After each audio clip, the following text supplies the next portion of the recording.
You just started your fantasy basketball season and you get some breaking news about your favorite player. Should I drop him? Should I trade him? Don't panic. In this episode, my special guest is going to make sure you don't make any bonehead decisions at the start of your season, and he'll even give you a few ways to take advantage of some early season opportunities. We believe every NBA fan who plays fantasy football should also play fantasy basketball. Today's guest is one of the most trusted sources in the fantasy basketball industry. He's worked for Fantrax, Sports Ethos, RotoWire. Today, he is a part of the Fantasy Basketball International team. Adam King, welcome back, buddy. Thank you, man. It's good to be here. Debuting the shirt just for the viewers, the listeners. It arrived in the mail. Took a long time to get here. I was worrying, but that's just the mail here. It's just slow. So it arrived while I was away. My mum opened the package, sent me a photo to confirm that it had arrived. So I thought I'd move back from the screen a little bit tonight so that people can see the shirt. No, it looks really good on you, man. And I think, too, especially because we have so many fantasy basketball folks from Australia, that I'm seeing that shipping to Australia is a beast, man. I don't know if they're taking it on boats or like elephant back, but it takes a long time to get there. It does, yeah. During COVID, we had a lot of issues and it just doesn't seem to have rectified itself. So it is what it is. We deal with it. I think Australia, everything's a little bit slower in Australia. We're pretty laid back over here.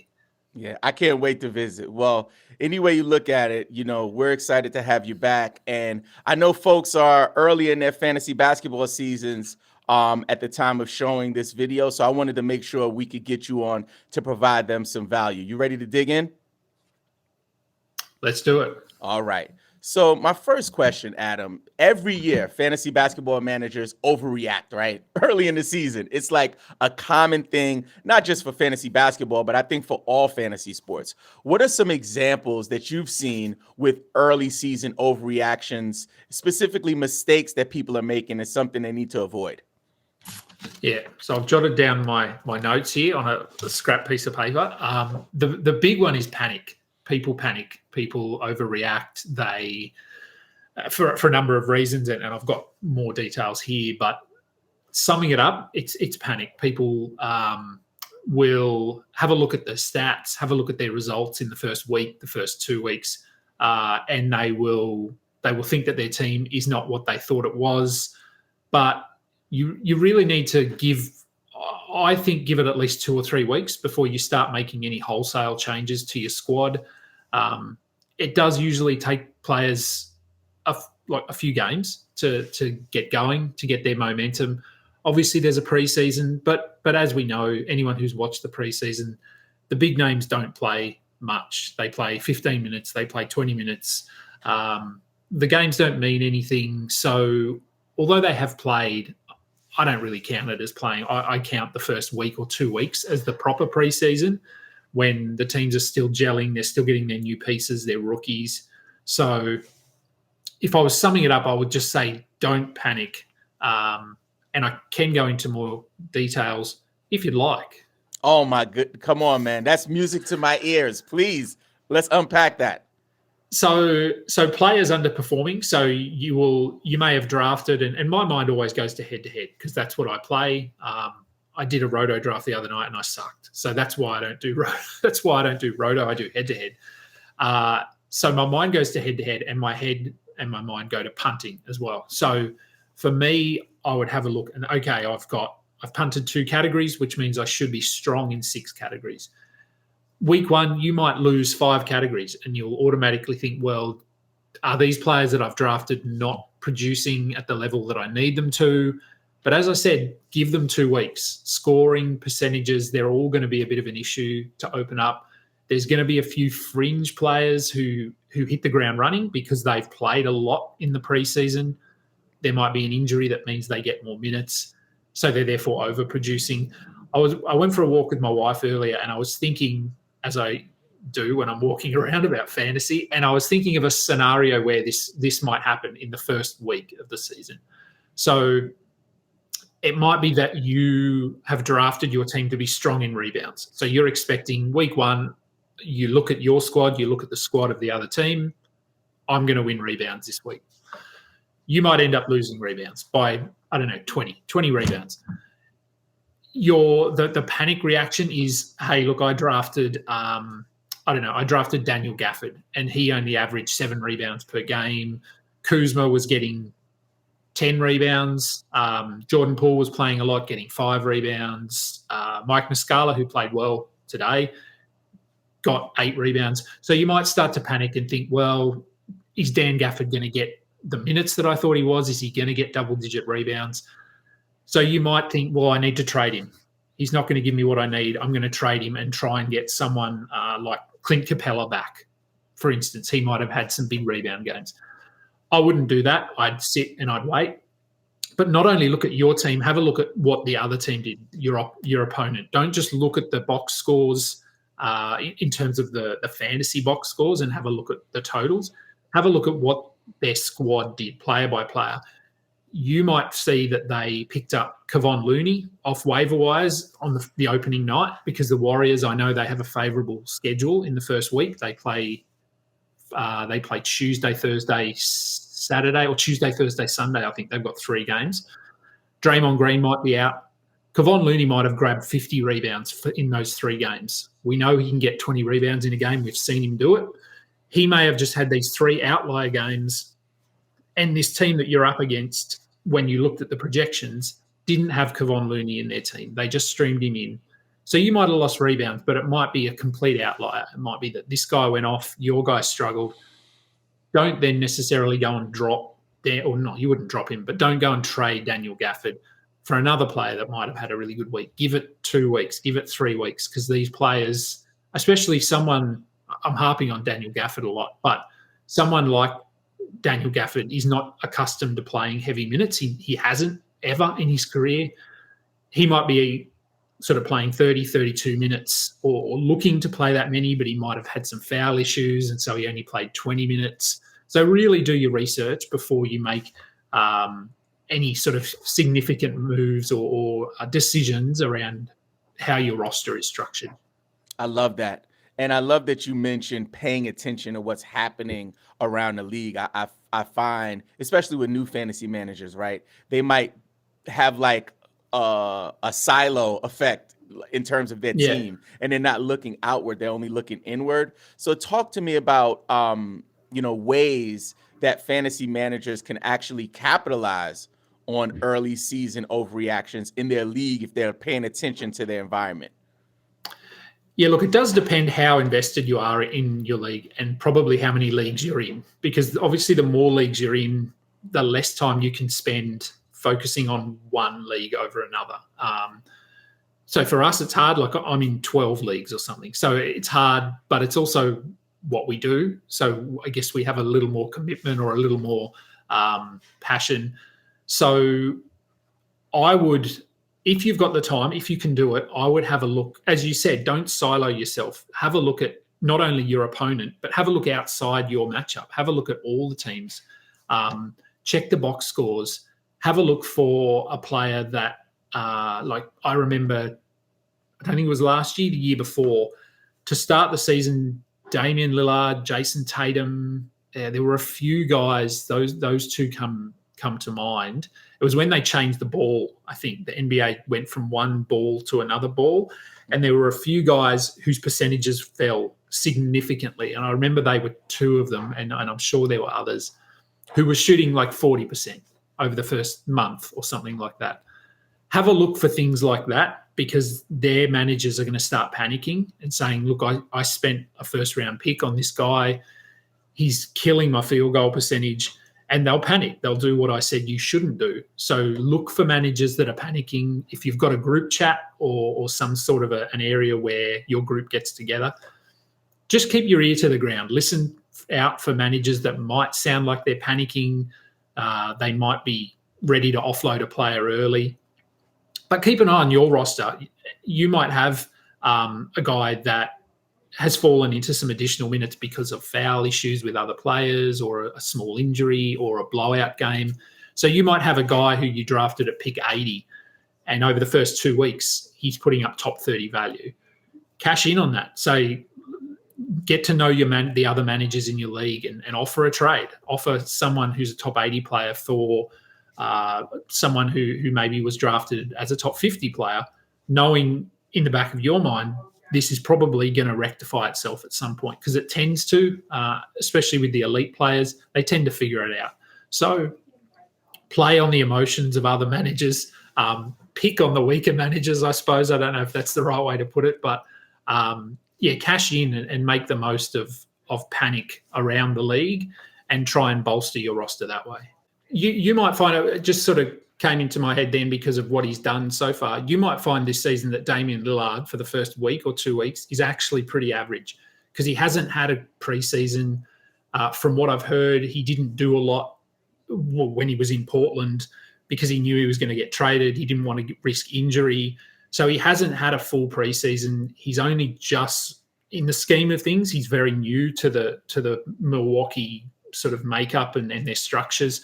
So it wouldn't surprise me if for the first 2 weeks he struggles a little bit and he might only average 20 points a game. Percentages might be down a little bit. So he might only be putting up top 50 value.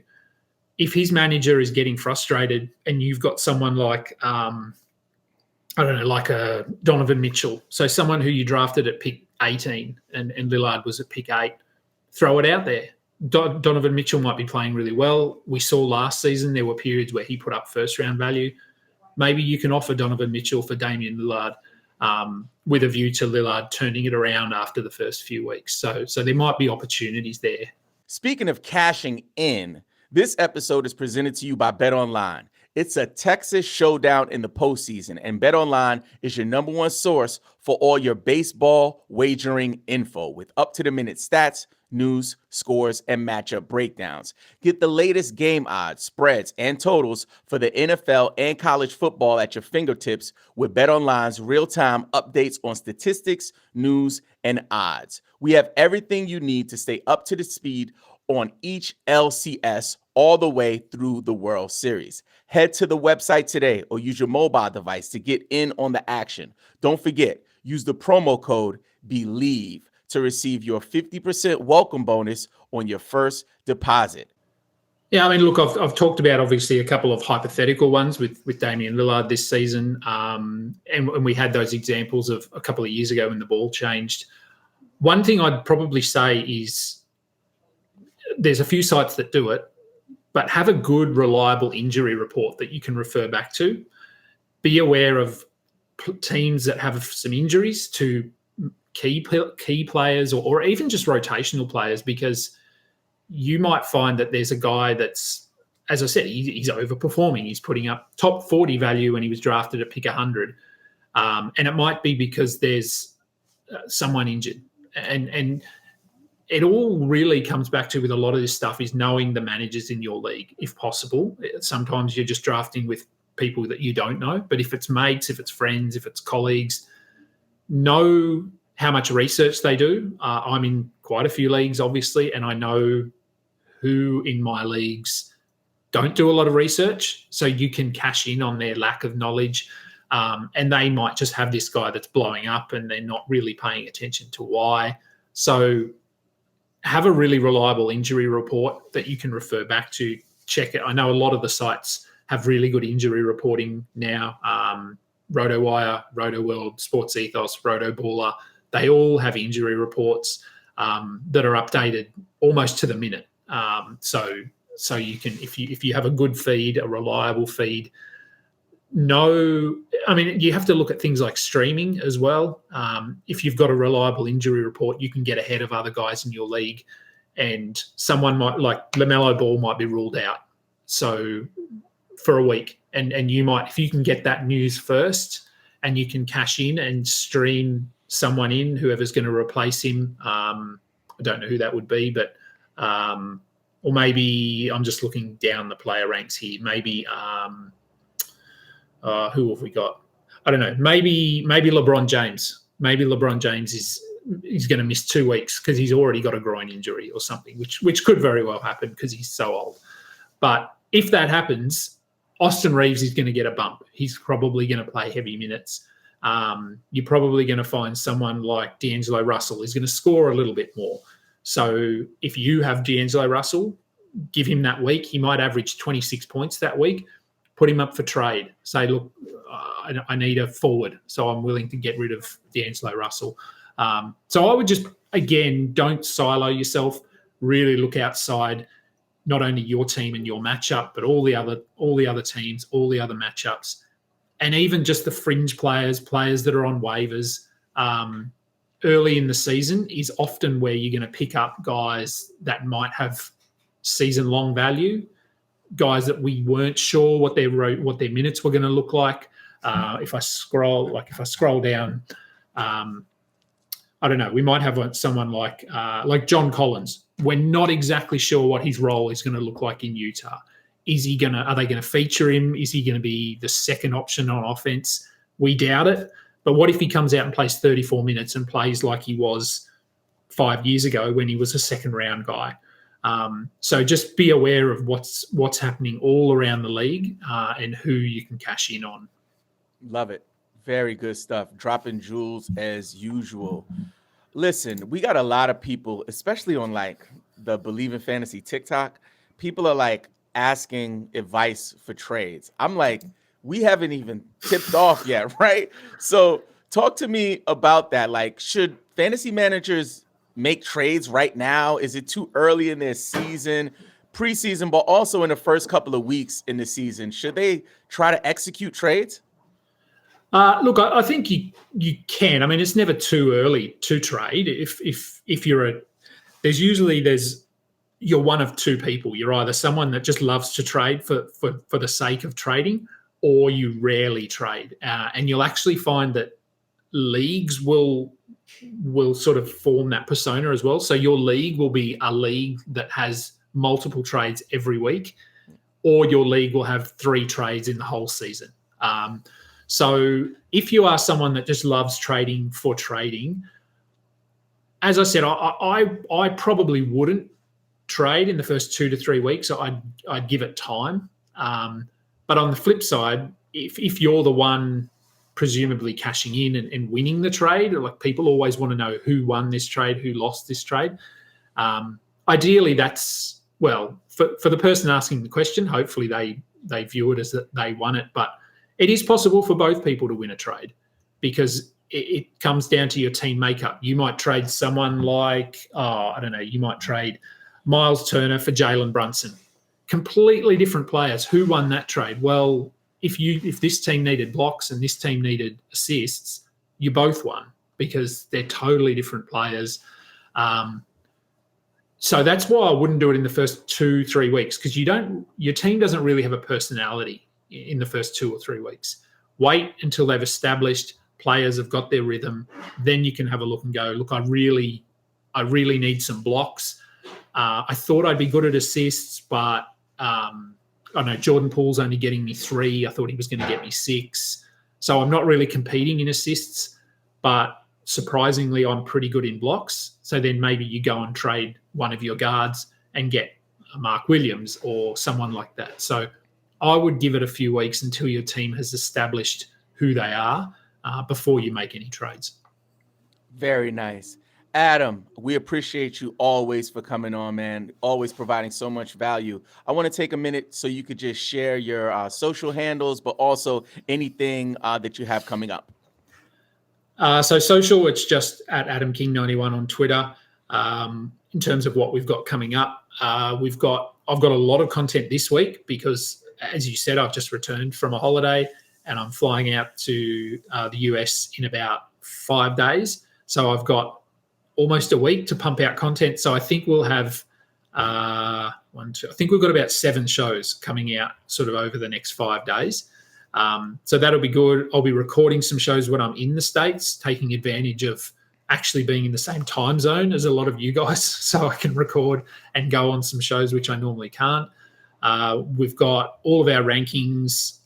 Matt Lawson is releasing new rankings as we speak. He will be doing his first Dynasty podcast in quite a while. We've got Noah Rubin doing he's come on board as part of Fantasy Basketball International with his Tank Me Later podcast. So he's doing that weekly. Michael Fiddle has come on. He's a sports betting, gambling, DFS expert. So he's doing a couple of shows each week for us as well. So look, we're building slowly at FBI, and there are a few other things in the pipeline, which, I won't talk too much about them yet, but we'll be releasing those on Twitter. So following me on Twitter, following FBI Basketball on Twitter, heading to our website, fbibasketball.com. Our Discord is up well over 3,000 now, so we've got a lot of people in our community and still rolling out leagues. I think we're well over 100 leagues now. The demand is there, so we just keep rolling out new leagues. That is awesome. Well, we love what you're doing for the fantasy basketball community, and we're looking forward to having you on again really soon. Just sit tight for me, Adam. I'll be right back. Now that you are prepared for the early part of your fantasy basketball season, check out our episode about best practices for fantasy basketball trades with Zach Hanshu from NBC's Roto World. This episode was presented to you by BetOnline, where the game starts.